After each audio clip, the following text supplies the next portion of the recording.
రాష్ట్రాన్ని పారిశ్రామిక హబ్గా మార్చేందుకు అన్ని రకాల చర్యలు తీసుకుంటున్నామని ముఖ్యమంత్రి చంద్రబాబు అన్నారు.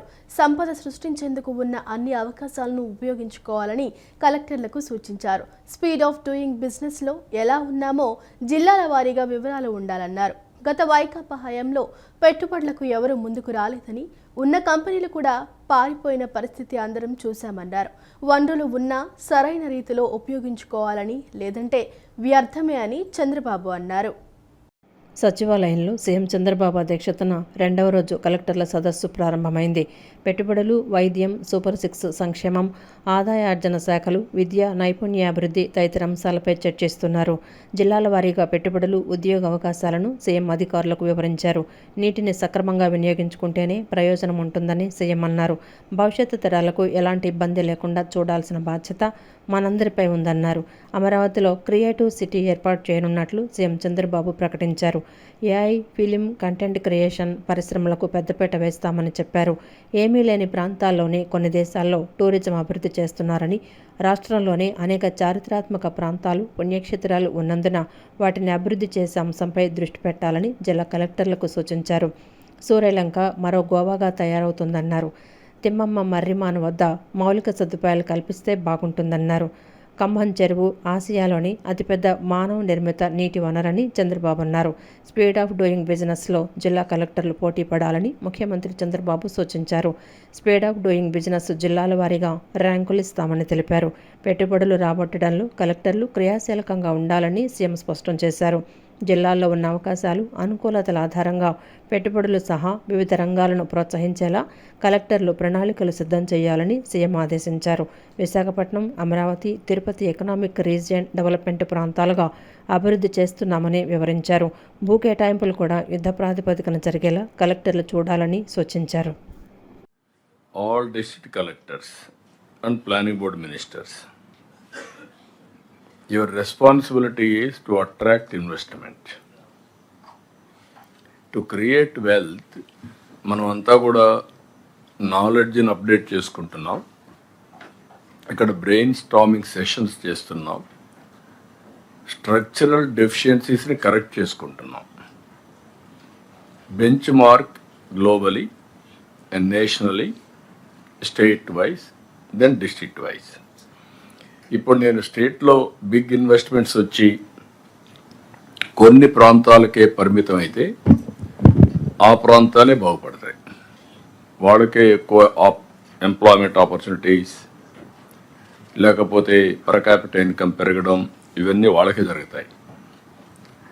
అందుకే నేను డీసెంట్రలైజ్డ్ డెవలప్మెంట్ అంటున్నాను. Visakhapatnam region up to west east Godavari, పాత ఈస్ట్ గోదావరి వరకు, Amaravati reason development west Godavari నుంచి ప్రకాశం వరకు, అదే మరి తిరుపతి రీజనల్ డెవలప్మెంట్ నెల్లూరు నుంచి కర్నూలు వరకు. దీనికి 3 కూడా యాక్షన్ ప్లాన్స్ తయారు చేశాం. యువరాజు మిస్ అయ్యాడు. యువరాజు ఇది కన్వీనర్ ఫర్ విశాఖపట్నం. ఇక్కడికి వచ్చే కొందికి, అమరావతికి వచ్చే కొందికి సురేష్ ఇది convener for Amaravati economic regional development, because is having year ఈ సిఆర్డిఏ అన్నీ ఉన్నాయి. అదే మరి మీనా గారు ఈజ్ ఇన్ఛార్జ్ ఆఫ్ తిరుపతి. ఈ 3 కూడా పెట్టి ఒక డెవలప్మెంట్ కోసం మనం ముందుకు పోతున్నాం. విద్యుత్ ఉత్పత్తిలో ఏపీ జెన్కో జీవితకాల రికార్డు సృష్టించిందని ఆంధ్రప్రదేశ్ విద్యుత్ ఇంధన శాఖల మంత్రి గొట్టిపాటి రవికుమార్ వ్యాఖ్యానించారు. సీఎం చంద్రబాబు సలహాలు, సూచనలతోనే ఈ రికార్డు సాధ్యమైందని ఉద్ఘాటించారు. కూటమి ప్రభుత్వం అధికారంలోకి వచ్చిన తర్వాత విద్యుత్ చరిత్రలోనే ఎప్పుడూ లేని విధంగా ట్రూడౌన్ చేసిందని మంత్రి గొట్టిపాటి రవికుమార్ పేర్కొన్నారు. విద్యుత్ ఉత్పత్తిలో ఏపీ జెన్కో జీవితకాల రికార్డు సృష్టించిందని ఆంధ్రప్రదేశ్ విద్యుత్ ఇంధన శాఖల మంత్రి గొట్టిపాటి రవికుమార్ వ్యాఖ్యానించారు. 6,101 మెగావాట్లతో జీవితకాల రికార్డు స్థాయిలో ఏపీ జెన్కో ఉత్పత్తి సాధించిందని పేర్కొన్నారు. ఈ సందర్భంగా రికార్డు స్థాయి విద్యుత్ ఉత్పత్తిపై మంత్రి హర్షం వ్యక్తం చేశారు. ఏపీ సచివాలయంలో ఆయన మీడియాతో మాట్లాడారు. సీఎం చంద్రబాబు సలహాలు, సూచనలతోనే ఈ రికార్డు సాధ్యమైందని ఉద్ఘాటించారు. ఇంజనీర్లు, అధికారుల అంకిత భావం, నైపుణ్యం, కృషితో ఉత్పత్తితోనే ఈ రికార్డు నమోదైందని మంత్రి గొట్టిపాటి రవికుమార్ తెలిపారు. వేసవి విద్యుత్ డిమాండ్ను అందుకునేందుకు అధిక స్థాయిలో విద్యుత్ ఉత్పత్తిని కొనసాగించడం కీలకమని చెప్పుకొచ్చారు. గృహ, పారిశ్రామిక, వ్యాపార సంస్థలకు నిరంతర విద్యుత్ సరఫరాయే తమ ప్రభుత్వ లక్ష్యమని వెల్లడించారు. భవిష్యత్తులో విద్యుత్ డిమాండ్ను అందుకునేందుకు ప్రభుత్వం సిద్ధంగా ఉందని పేర్కొన్నారు. ప్రైవేటు వ్యక్తుల నుంచి విద్యుత్ కొనుగోలు చేసేందుకు వైసీపీ హయాంలో ఏపీ జెన్కోని నిర్వీర్యం చేశారని ధ్వజమెత్తారు. జగన్ హయాంలో అడ్డుగోలుగా 9 సార్లు విద్యుత్ ఛార్జీలు పెంచి ప్రజలపై 32,000 కోట్ల భారం వేశారని ఆగ్రహించారు. కూటమి ప్రభుత్వం అధికారంలోకి వచ్చిన తర్వాత విద్యుత్ చరిత్రలోనే ఎప్పుడూ లేని విధంగా ట్రూ డౌన్ చేసిందని మంత్రి గొట్టిపాటి రవికుమార్ పేర్కొన్నారు. విశాఖపట్నం తెలుగుదేశం పార్టీ కార్యాలయంలో విద్యా, ఐటీ శాఖల మంత్రి నారా లోకేష్ 83వ రోజు ప్రజా దర్బార్ నిర్వహించారు. తనను కలిసేందుకు పార్టీ కార్యాలయానికి వచ్చిన ప్రజలు, పార్టీ కార్యకర్తలు, నాయకులను మంత్రి ఆప్యాయంగా పలకరించారు. వివిధ సమస్యలతో బాధపడుతున్న ప్రజలు, పార్టీ కార్యకర్తల నుంచి వినతులు స్వీకరించారు. పలు సమస్యల పరిష్కారానికి అప్పటికప్పుడే అధికారులకు ఆదేశాలు జారీ చేశారు. విద్యా, ఐటీ శాఖల మంత్రి నారా లోకేష్ విశాఖపట్నం జిల్లాలో పర్యటించారు. పలు కార్యక్రమాల్లో ఆయన పాల్గొన్నారు. ఈ సందర్భంగా విశాఖపట్నం తెలుగుదేశం పార్టీ కార్యాలయంలో 83వ రోజు ప్రజా దర్బార్ నిర్వహించారు. తనను కలిసేందుకు పార్టీ కార్యాలయానికి వచ్చిన ప్రజలు, పార్టీ కార్యకర్తలు, నాయకులను మంత్రి ఆప్యాయంగా పలకరించారు. వివిధ సమస్యలతో బాధపడుతున్న ప్రజలు, పార్టీ కార్యకర్తల నుంచి వినతులు స్వీకరించారు. లోకేష్ దృష్టికి ప్రజలు పలు సమస్యలను తీసుకొచ్చారు. ఈ సమస్యలను వెంటనే పరిష్కరించాలని అధికారులకు ఆదేశాలు జారీ చేశారు. ప్రజలకు అన్ని విధాలా అండగా ఉంటామని మంత్రి నారా లోకేష్ భరోసా ఇచ్చారు. విజయవాడ సమగ్ర అభివృద్ధికి ముఖ్యమంత్రి చంద్రబాబు అనేక రోజులుగా ఒక డిపిఆర్ తయారు చేయమని కోరారని, వీఎంసీ కౌన్సిల్ సహకారం అందించకపోవటం, అనుమతి ఇవ్వకపోవటం వల్ల డిపిఆర్ తయారీలో జాప్యం ఏర్పడిందని ఎమ్మెల్యే గద్దె రామ్మోహన్ అన్నారు. ప్రభుత్వ ప్రత్యేక ఆదేశాలతో డిపిఆర్ సిద్ధమవుతోందని, పూర్తయిన తర్వాత అన్ని మౌలిక సదుపాయాలు కల్పిస్తామని చెప్పారు. విజయవాడ తూర్పు నియోజకవర్గం 3వ డివిజన్ సీతారామనగర్ ప్రాంతంలో మంచినీటి పైప్ లైన్లు మరియు డ్రైనేజీ పనులకు ఎమ్మెల్యే గద్దె రామ్మోహన్ శంకుస్థాపన చేశారు. ఈ సందర్భంగా ఎమ్మెల్యే గద్దె మాట్లాడుతూ కొత్తగా డెవలప్ అయిన సీతారామ కాలనీలో అన్ని మౌలిక సదుపాయాలు కల్పించడానికి కృషి చేస్తున్నట్లు తెలిపారు. తొలుత under ground drainage, storm water డ్రైన్లు ఏర్పాటు చేసుకుంటున్నామని అన్నారు. 11 లక్షల రూపాయలతో వాటర్ పైప్ లైన్ అయిన తర్వాత రోడ్డు నిర్మాణం చేయటం జరుగుతుందన్నారు. విజయవాడ సమగ్ర అభివృద్ధికి డిపిఆర్ తయారు చేస్తున్నట్లు తెలిపారు. వీఎంసీ కౌన్సిల్ సహకారం అందించకపోవటం, అనుమతి ఇవ్వకపోవటం వల్ల డిపిఆర్ తయారీలో జాప్యం ఏర్పడిందని ఎమ్మెల్యే గద్దె రామ్మోహన్ అన్నారు. ప్రభుత్వ ప్రత్యేక ఆదేశాలతో డిపిఆర్ సిద్ధమవుతోందని, పూర్తయిన తర్వాత అన్ని మౌలిక సదుపాయాలు కల్పిస్తామని చెప్పారు. సీతారామ కాలనీలో స్మార్ట్ వాటర్ అనేది చాలా అవసరమన్నారు. ఈ ప్రాంతం అంతా లోతట్టు ప్రాంతమని, వర్షం పడితే నదిలో ఉండేదని చెప్పారు. స్మార్ట్ వాటర్ డ్రైన్లు నిర్మించి ఒక చుక్క నీరు నిల్వకుండా చేస్తామన్నారు. కాంట్రాక్టర్లకు సకాలంలో బిల్లులు రాకపోవటం వల్ల ఆర్థిక ఇబ్బందులు ఎదుర్కొంటున్నారని చెప్పారు. కమిషనర్, కలెక్టర్తో మాట్లాడి సమస్య పరిష్కారానికి కృషి చేస్తానన్నారు. నగరానికి ఉన్న అప్పులు చెల్లించేందుకు నిధులు ప్రభుత్వం సమకూర్చేలా ముఖ్యమంత్రి దృష్టికి తీసుకువెళ్తానన్నారు. అన్ని మౌలిక సదుపాయాలు కల్పించడానికి ముందుగా under ground drainage, star water డ్రైన్లు కూడా ఏర్పాటు చేసుకోవడం జరుగుతుంది. అదేవిధంగా pipe line, water pipe line, ఆ 3 అయిపోయిన తర్వాత రోడ్డు నిర్మాణానికి మరి కూడా దీన్ని బాగు చేయడానికి, అదేవిధంగా సుమారు 11 లక్షలతో ఈ వాటర్ లైను, ఈయూడీ లైన్ వేసుకున్న తర్వాత అవి పూర్తయిన తర్వాత దీని రోడ్డు నిర్మాణానికి ఎన్ని లక్షలు అవుతుంది, అన్ని లక్షలు ఇచ్చేదానికి ఏర్పాటు చేయడం జరుగుతుంది. విజయవాడ సమగ్రాభివృద్ధిలో నారా చంద్రబాబు నాయుడు గారు అనేక రోజులుగా ఒక డిపిఆర్ తయారు చేయండి విజయవాడ నగరానికి, డిపిఆర్ తయారు చేస్తే ఏమేమి కావాలో ఆ నిధులు తెచ్చే బాధ్యత నేను చూసుకుంటాను, మీరు డిపిఆర్ తయారు చేయమంటే కౌన్సిల్ కోఆపరేట్ చేయకపోవటం వల్ల, డిపిఆర్ కూడా ఎప్రూవల్ ఇవ్వకపోవటం వల్ల, డిపిఆర్ వేసే కాంట్రాక్టర్ని ఫిక్స్ చేయడానికి కూడా ఎప్రూవల్ ఇవ్వటం వలన రోజులు వెనకబడిపోవడం జరిగింది. ఏదేమైనా కూడా అది గవర్నమెంట్ ప్రత్యేక ఆదేశాలతో డిపిఆర్ కూడా పూర్తవబోతోంది. పూర్తయిన తర్వాత ప్రత్యేకంగా ఇక్కడ స్టార్మ్ వాటర్ డ్రైన్ అనేది చాలా అవసరం. ఈ ప్రాంతం అంతా కూడా లోతట్టు ప్రాంతం. గతంలో ఇది ఒక నదిలాగా ఉండేది వర్షం పడితే. ఆ పరిస్థితుల నుంచి మరి ఎక్కడికక్కడ స్థానికులు మంచి మంచి అపార్ట్మెంట్లు కట్టుకోవడం, కొంత లెవెలింగ్ లేపుకోవడం వల్ల మరి కొంత ఈ స్టార్మ్ వాటర్ డ్రైన్ యొక్క అవసరం ఉంది. ఇక్కడ అన్నీ కూడా ఈ కాలనీకి స్టార్మ్ వాటర్ డ్రైన్ పూర్తి చేసి డివైడర్లు, ఫుట్పాత్ల పైన వీధుల్లో ఉండే నిరాశ్రయులకు ఆశ్రయం కల్పించాలని విజయవాడ నగరపాలక సంస్థ కమిషనర్ ధ్యానచంద్ర అన్నారు. వసతి గృహానికి వచ్చిన తర్వాత వారికి సరైన అవగాహన, నైపుణ్యత కల్పించి వారికి ఆర్థికంగా బలోపేతం చేసే దిశగా చర్యలు తీసుకోవాలన్నారు.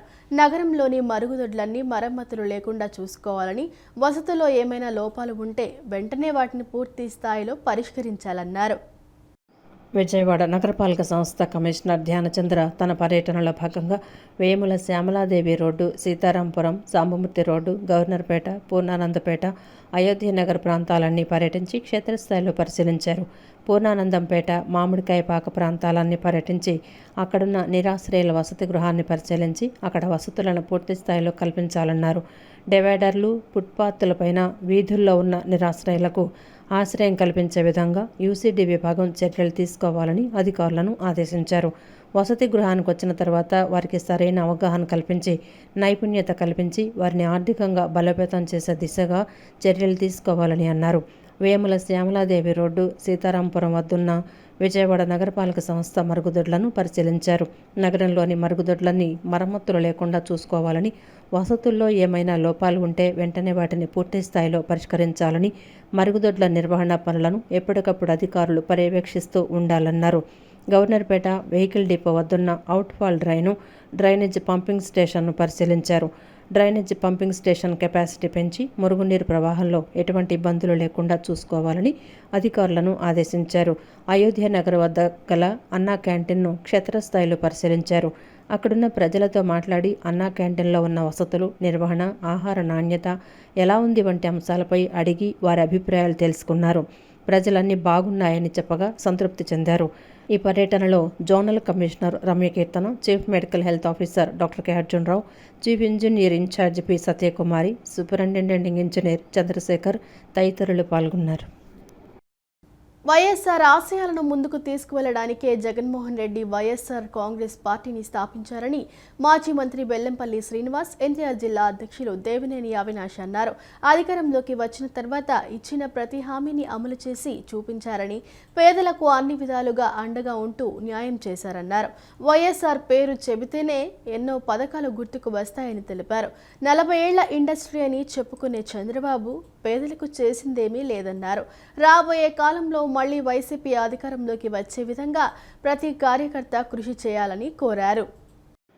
విజయవాడ పోలీస్ కంట్రోల్ రూమ్ వద్ద వైసీపీ ఆవిర్భావ దినోత్సవ వేడుకలను నిర్వహించారు. ఎన్టీఆర్ జిల్లా వైసీపీ అధ్యక్షులు దేవినేని అవినాష్, పశ్చిమ నియోజకవర్గ ఇన్ఛార్జ్ వెల్లంపల్లి శ్రీనివాస్, సెంట్రల్ నియోజకవర్గ incharge Malladi Vishnu, mayor Rayana Bhagyalakshmi YS Rajasekhara Reddy విగ్రహానికి పూలు వేసి నివాళులర్పించారు. అనంతరం మాజీ మంత్రి వెల్లంపల్లి శ్రీనివాస్ మాట్లాడుతూ వైసీపీ 15 సంవత్సరాలు పూర్తి చేసుకొని 16వ సంవత్సరంలోకి అడుగుపెట్టిందని, వైఎస్ఆర్ ఆశయాలను జగన్ ముందుకు తీసుకువెళ్లారన్నారు. చంద్రబాబుకి ఇది నా పథకం అని చెప్పుకోవడానికి ఏమీ లేదన్నారు. వైఎస్ఆర్ పథకాలకు మారుపేరుగా నిలిచారని, పేదవారి జీవితాల్లో వైఎస్ఆర్ వెలుగులు తెచ్చారన్నారు. కానీ రాజశేఖర రెడ్డి గారిని, జగన్మోహన్ రెడ్డి గారిని చూస్తే గుర్తుకొచ్చేది పథకాలు, సంక్షేమ పథకాలు, అభివృద్ధి గుర్తు రావాలంటే అది రాజశేఖర రెడ్డి గారు కానీ, జగన్మోహన్ రెడ్డి గారు కానీ. తప్పకుండా ఈ రాష్ట్రం అభివృద్ధి చెందాలన్నా, ప్రతి సంక్షేమ పథకం పేద ప్రజలకు అందాలన్నా జగన్మోహన్ రెడ్డి గారు ముఖ్యమంత్రి అయితేనే అవుతుందని ఈరోజు ప్రజలందరూ కూడా వాళ్ళ వాక్కు. అనంతరం ఎన్టీఆర్ జిల్లా అధ్యక్షులు దేవినేని అవినాష్ మాట్లాడుతూ వైసీపీ ప్రారంభం నాటి నుంచి జగన్ను అనేక ఇబ్బందులు పెట్టారన్నారు. ఎన్ని ఇబ్బందులు ఎదురైనా వైఎస్ఆర్ ఆశయ సాధన కోసం వెనుకడుగు వేయలేదని చెప్పారు. వైఎస్ఆర్ ఆశయాలను ముందుకు తీసుకువెళ్లడానికి 151 సీట్లతో అధికారంలోకి వచ్చారన్నారు. ఇచ్చిన ప్రతి హామీని అమలు చేసి చూపించారని, పేదలకు అన్ని విధాలుగా అండగా ఉంటూ న్యాయం చేశారన్నారు. వైఎస్ఆర్ పేరు చెప్తేనే ఎన్నో పథకాలు గుర్తుకొస్తాయని తెలిపారు. 40 ఏళ్ల ఇండస్ట్రీ అని చెప్పుకునే చంద్రబాబు పేదలకు చేసిందేమీ లేదన్నారు. రాబోయే కాలంలో మళ్లీ వైసీపీ అధికారంలోకి వచ్చే విధంగా ప్రతి కార్యకర్త కృషి చేయాలని కోరారు. ఇచ్చిన మాటగా నెరవేర్చిన పార్టీ ఉందంటే అది వైఎస్ఆర్ కాంగ్రెస్ పార్టీ, జగన్మోహన్ రెడ్డి గారు ఒక నాయకత్వంలో మేము చేసుకుంటూ జరిగింది. 40 సంవత్సరాలు నాకు రాజకీయ అనుభవం ఉంది, 14 సంవత్సరాలు నేను ముఖ్యమంత్రిగా పనిచేసిన అనుభవం ఉందని చెప్పిన చంద్రబాబు నాయుడికి ఒక్కటంటే ఒక్క పథకం ఇది నేను చేశానని చెప్పుకునే పరిస్థితి లేదు. కానీ మా దివంగత నాయకుడు రాజశేఖర రెడ్డి గారి పేరు చెప్తే ఆరోగ్యశ్రీ గుర్తొస్తుంది, ఫీజు రియంబర్స్మెంట్ గుర్తొస్తుంది. అదేవిధంగా మా నాయకుడు జగన్మోహన్ రెడ్డి గారి పేరు చెప్తే అమ్మఒడి కానివ్వండి, చేయూత కానివ్వండి, మహిళలకు ఇళ్ల స్థలాలు ఇచ్చే కార్యక్రమం గుర్తొస్తుంది. చంద్రబాబు నాయుడికి ఒక్క పథకం అన్న గుర్తొస్తుందా అని చెప్పని ఈరోజు మేమందరం గారు అడుగుతున్నాం. అనంతరం మాజీ ఎమ్మెల్యే మల్లాది విష్ణు మాట్లాడుతూ వైఎస్ఆర్ పాలన అందరికీ ఆదర్శప్రాయమని, వివిధ రాష్ట్రాలు వైఎస్ఆర్ పాలనను ఆదర్శంగా తీసుకున్నాయని చెప్పారు. అన్ని వర్గాలకు ఏ విధంగా న్యాయం చేయాలని వైఎస్ఆర్ చేసి చూపించారన్నారు. వైఎస్ఆర్ ఆశయాలను జగన్ ముందుకు తీసుకువెళ్లి పేదలకు అండగా నిలిచారన్నారు.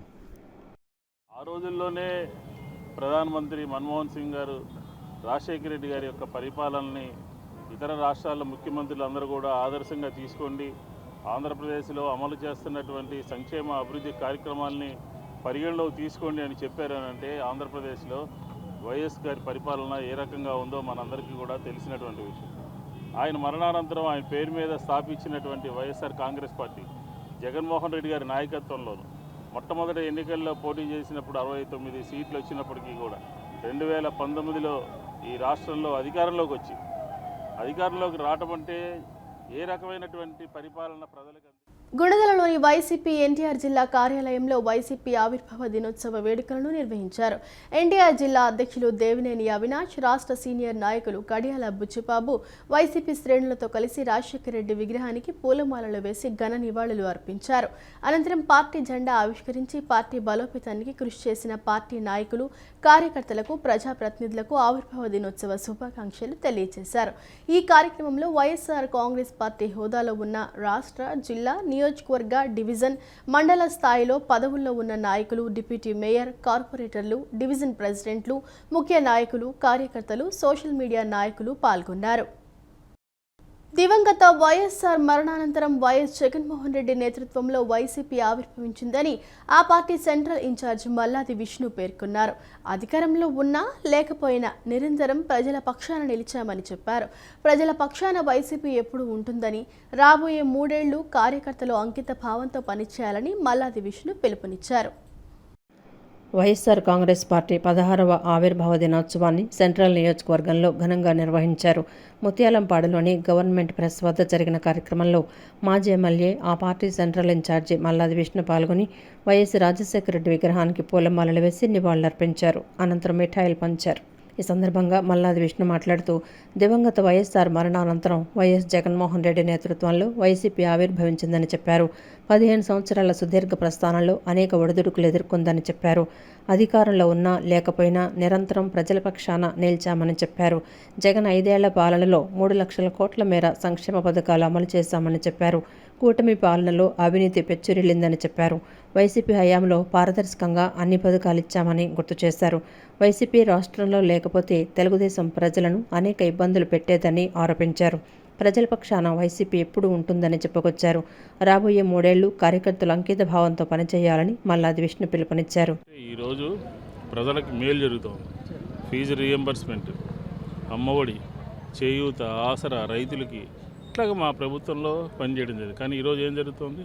ఫీజు రియంబర్స్మెంట్ తీశారు, శాంతి భద్రతల సమస్య లేదు, అలాగే మహిళల సాధికారత, మహిళల చేయూత, మహిళలకు కావాల్సినటువంటి కార్యక్రమాలు ఏమీ లేవు. ఇలాంటి పరిస్థితి ఈరోజు కొట్టొచ్చినట్టుగా కనపడుతోంది. కాబట్టి వైఎస్ఆర్ కాంగ్రెస్ పార్టీ 16వ వసంతంలోకి అడుగుపెట్టినటువంటి సందర్భంలో రాబోయే 3 సంవత్సరాలు కూడా ప్రతి ఒక్కరూ కూడా అంకిత భావంతో పార్టీ ఇచ్చినటువంటి కార్యక్రమాలని అమలు చేయాలి. అట్లాగే రాబోయే 3 సంవత్సరాలు ప్రజల పక్షాన నిలబడి ప్రభుత్వం మీద పోరాటం చేస్తాము అని చెప్పని ఈ వ్యవస్థాపక దినోత్సవం రోజున వైఎస్ఆర్ కాంగ్రెస్ పార్టీ నిర్ణయించుకుంది. అనంతరం డిప్యూటీ మేయర్ అవుతు శ్రీశైలజారెడ్డి మాట్లాడుతూ ప్రతి కార్యకర్త కాళ్ళ రెగరవేసేలా వైసీపీ ప్రభుత్వం పనిచేసిందన్నారు. కూటమి ప్రభుత్వం అనేక హామీలను ఇచ్చి హామీలను గాలి కొదిలేసిందని విమర్శించారు. ఈ రోజున విజయవాడ నగరం మొత్తం కూడా ఏదైతే మా పార్టీ జెండాలు ఉన్నాయో అవన్నీ కూడా రెపరెపలాడించేటువంటి పనిలో మా కార్యకర్తలు మేమందరం కూడా నిమగ్నమైనటువంటి పరిస్థితి. ఈరోజు 15 సంవత్సరాలు పూర్తి చేసుకొని 16వ సంవత్సరంలో వైఎస్ఆర్ కాంగ్రెస్ పార్టీ అడుగు పెడతా ఉందంటే ప్రతి ఒక్క కార్యకర్త కూడా కాలర్ ఎగరేసుకుని, ఎందుకంటే మేము ఒకటే చెప్తా ఉన్నాం, గత 5 సంవత్సరాల పరిపాలన ఏదైతే జగన్మోహన్ రెడ్డి గారి నాయకత్వంలో జరిగిందో మరి ప్రతి ఒక్క కుటుంబానికి కూడా ప్రతి ఒక్క పథకం కూడా నేరుగా ఇచ్చినటువంటి ఘనత మా పార్టీదని చెప్పుకోవడానికి కూడా చాలా గర్వపడతా ఉన్నాం. ఈ రోజు ఉన్నటువంటి అధికారంలో ఉన్నటువంటి కూటమి ప్రభుత్వం అబద్ధాల హామీలతో ఏమీ చేయకుండా 2 సంవత్సరాల కాలంలో కూడా ఎక్కడ వేసిన గొంగళి అక్కడేలాగా ఉన్నటువంటి చందంలో రాష్ట్ర ప్రజలందరూ కూడా నివ్వెరపోయేటువంటి పరిస్థితులు. వైఎస్ఆర్ కాంగ్రెస్ పార్టీ ఆవిర్భావ దినోత్సవ వేడుకలు దేశవ్యాప్తంగానే కాకుండా విదేశాలలో కూడా ఘనంగా జరుగుతున్నాయని వైసీపీ సీనియర్ నాయకులు ఏపీ ఎస్ఎఫ్ఎల్ మాజీ చైర్మన్ పూనూరు గౌతమ్ రెడ్డి తెలిపారు. ప్రజా సంక్షేమం గురించి నిరంతరం ఆలోచించే మాజీ ముఖ్యమంత్రి వైఎస్ఆర్ కాంగ్రెస్ పార్టీ అధినేత జగన్మోహన్ రెడ్డి మరలా తిరిగి ముఖ్యమంత్రి అవ్వటం ఖాయమని ధీమా వ్యక్తం చేశారు. జగన్మోహన్ రెడ్డి ముఖ్యమంత్రి అవ్వడాన్ని ఎవరూ ఆపలేరని పేర్కొన్నారు. వైఎస్ఆర్ కాంగ్రెస్ పార్టీ ఆవిర్భావ దినోత్సవ వేడుకలు విజయవాడ నగర వ్యాప్తంగా ఘనంగా జరుగుతున్నాయి. ఈ నేపథ్యంలో వైసీపీ సీనియర్ నాయకులు ఏపీ ఎస్ఎఫ్ఎల్ మాజీ చైర్మన్ పూనూరు గౌతమ్ రెడ్డి ఆధ్వర్యంలో నగరంలోని వైఎస్ఆర్ ట్రేడ్ యూనియన్ జెండా వద్ద వైఎస్ఆర్ కాంగ్రెస్ పార్టీ ఆవిర్భావ దినోత్సవ వేడుకలను ఎంతో ఘనంగా నిర్వహించారు. ఈ సందర్భంగా ఆయన మాట్లాడుతూ విజయవాడ నగరంలో వైఎస్ఆర్ ట్రేడ్ యూనియన్ జెండా ఎగిరి 15 సంవత్సరాలు దాటి 16వ సంవత్సరంలోకి అడుగుపెట్టడం జరిగిందన్నారు. వైఎస్ఆర్ కాంగ్రెస్ పార్టీ ఆవిర్భావ దినోత్సవ వేడుకలు దేశవ్యాప్తంగానే కాకుండా విదేశాలలో కూడా ఘనంగా జరుగుతున్నాయని చెప్పారు. ఎంతోమందికి వైఎస్ఆర్ కాంగ్రెస్ పార్టీ జెండా ఒక అండగా నిలిచిందని, వారి నమ్మకానికి కారణం మాజీ ముఖ్యమంత్రి వైఎస్ఆర్ కాంగ్రెస్ పార్టీ అధినేత జగన్మోహన్ రెడ్డి అని తెలిపారు. 2024 ఎన్నికలలో జగన్మోహన్ రెడ్డి పరాభవం పొందినప్పటికీ కార్యకర్తలకు ఎప్పుడూ అండగానే ఉన్నారని, జగన్మోహన్ రెడ్డి పాలనలో ఆయన అందించిన సంక్షేమ ఫలాలే 2029 ఎన్నికలలో జగన్మోహన్ రెడ్డిని మరలా తిరిగి ముఖ్యమంత్రిని చేస్తాయని చెప్పుకొచ్చారు. 2029 ఎన్నికలలో జగన్మోహన్ రెడ్డి ముఖ్యమంత్రి కావటం తథ్యమని, దీనిని ఎవరూ ఆపలేరని ఆయన పేర్కొన్నారు. ఈ విజయవాడ నగరంలో మొట్టమొదటిసారిగా ఎగరవేయబడినటువంటి ఈ యొక్క పోలు ఈ రోజున 15 సంవత్సరాలు దాటి 16వ సంవత్సరంలో అడుగిడినటువంటి సందర్భంలో దేశవ్యాప్తంగానే కాదు, వైఎస్ఆర్ కాంగ్రెస్ పార్టీ విదేశాలలో సైతం ఆవిష్కరణ దినోత్సవ వేడుకలు వైభవోపేతంగా జరుగుతూ ఉన్నాయి అనేటువంటి దానికి కారణం ఒకటే, జగన్ గారి మీద ఉండేటువంటి నమ్మకం. పేద మధ్యతరగతి ప్రజానీకానికి జగన్మోహన్ రెడ్డి గారు అందించినటువంటి ఫలాలను గుర్తు చేసుకుని ఎటువంటి పరిస్థితుల్లో కూడా జగన్ వెంటే నడవాలనేటువంటి కోరికతో ముందుకు రావటం అనేటువంటి జరుగుతుంది. కాబట్టే వేలాది మంది ప్రజానీకం ఈ ఉత్సవాల్లో పాల్గొనడం అనేది జరుగుతుంది. దీనికల్ల కారణం ఒకటే, ఎన్నికలలో డిఫీట్ అయినటువంటి అనంతరం జగన్మోహన్ రెడ్డి గారు ఇచ్చినటువంటి స్ఫూర్తి అంతా ఇంత కాదు అనేటువంటిది. వైఎస్ఆర్ కాంగ్రెస్ పార్టీ జగన్మోహన్ రెడ్డి గారు రాష్ట్రంలో అధికారంలో వస్తేనే ఈ రాష్ట్రం అభివృద్ధి చెందుతుంది తప్ప చంద్రబాబు నాయుడు గారు అలాగే ఉండేటువంటి కూటమి ప్రభుత్వం ప్రజా వ్యతిరేక విధానాలకు అవలంబిస్తున్నది. అందుకనే ఈ ఉండేటువంటి వైఎస్ఆర్ కాంగ్రెస్ పార్టీ కార్యకర్తలుగా, నాయకులుగా మరొకసారి మన వైఎస్ఆర్ కాంగ్రెస్ పార్టీ అధ్యక్షులు జగన్మోహన్ రెడ్డి గారిని ముఖ్యమంత్రి చేయాలని ప్రతినింపురాలని చెప్పని రాష్ట్ర వ్యాప్తంగా, దేశవ్యాప్తంగా ఉన్నటువంటి ప్రజలకందరూ కూడా మరొకసారి ధన్యవాదాలు. అమరజీవి పొట్టి శ్రీరాములు 125వ జయంతోత్సవాల సందర్భంగా అమరావతిలో ఏర్పాటు చేయనున్న స్టాట్యూ ఆఫ్ సాక్రిఫైస్ విగ్రహ నిర్మాణంపై సిపిఐ రాష్ట్ర కార్యదర్శి వర్గ సభ్యులు ఎన్టీఆర్ జిల్లా కార్యదర్శి దోనిపూడి శంకర్ తీవ్ర అభ్యంతరం వ్యక్తం చేశారు. విగ్రహ నిర్మాణాన్ని ప్రైవేటు ట్రస్టులకు అప్పగించడం ద్వారా అమరజీవి త్యాగాన్ని వ్యాపారంగా మార్చే ప్రయత్నం జరుగుతోందని ఆరోపించారు. విగ్రహాల పేరుతో అంగుళాల చొప్పున వసూలు చేయటం సరైంది కాదన్నారు. విజయవాడలోని దాసరి భవన్లో నిర్వహించిన మీడియా సమావేశంలో సిపిఐ రాష్ట్ర కార్యదర్శి వర్గ సభ్యులు ఎన్టీఆర్ జిల్లా కార్యదర్శి దొనెపూడి శంకర్ మాట్లాడుతూ అమరావతిలో 58 అడుగుల కాంస్య విగ్రహం ఏర్పాటు చేయడం స్వాగతించదగ్గ విషయమే అయినప్పటికీ అమరజీవి స్మారకార్థం ఏర్పాటు చేయాల్సిన స్మృతివనం కార్యక్రమాన్ని ప్రభుత్వం స్వయంగా చేపట్టాల్సిందన్నారు. అయితే 6.8 ఎకరాల భూమిని ప్రైవేటు వ్యక్తులు, ట్రస్టుల చేతుల్లో పెట్టడం ద్వారా అమరజీవి త్యాగాన్ని కించపరిచే పరిస్థితి ఏర్పడిందన్నారు. విగ్రహాల పేరుతో అంగుళాల చొప్పున వసూలు చేయడం సరైంది కాదని, అమరజీవి పొట్టి శ్రీరాములు ఓ కులానికో ఓ వర్గానికో చెందిన వ్యక్తి కాదని, ఆయన త్యాగం మొత్తం తెలుగు జాతికే చెందిందని పేర్కొన్నారు. రైతులు అమరావతి రాజధాని నిర్మాణం కోసం ఇచ్చిన భూములను ఈ విధంగా ఉపయోగించడం కూడా తగదని ఆయన అభిప్రాయపడ్డారు. అమరజీవి స్మారక నిర్మాణాన్ని ప్రభుత్వం స్వయంగా నిర్వహించి విగ్రహాల పేరుతో జరిగే వసూళ్ల దందాను అరికట్టాలని డిమాండ్ చేశారు. మార్చి 16వ తేదీన అమరజీవి పొట్టి శ్రీరాములు 125వ జయంత్యోత్సవాల సందర్భంగా స్టాట్యూ ఆఫ్ సాక్రిఫైస్ వారి స్మారక చిహ్నాన్ని స్మృతివనాన్ని ఏర్పాటు చేయటం సర్వదా హర్షణీయం, స్వాగతిస్తున్నాం. అదే సందర్భంలో 6.8 ఎకరాలు ప్రభుత్వం మంజూరు చేయటం, ఆ మంజూరు చేసినటువంటి దాన్ని ట్రస్టులకు, ప్రైవేటు వ్యక్తుల చేతుల్లోకి రాజధాని నిర్మాణం కోసం భూములు ఇచ్చిన రైతుల భూముల్ని ప్రైవేటు వ్యక్తుల చేతుల్లో పెట్టడం అనేటువంటిది కరెక్ట్ కాదు, హర్షణీయం కాదు. అంగుళానికి 5,216 రూపాయలు చొప్పున 58 అడుగుల విగ్రహానికి ఒక పెద్ద వసూలు దందా సాగుతూ ఉన్నది. విగ్రహాల ముసుగులో వ్యాపారాలు చేసేటువంటి డుండి రాకేష్ లాంటి వాళ్ళకి ట్రస్టీ పేరుతోటి 6.8 ఎకరాల అత్యంత విలువగల భూముల్ని అప్పచెప్పటం అంటే. ఈ వార్తలు ఇంతటితో సమాప్తం. నమస్కారం.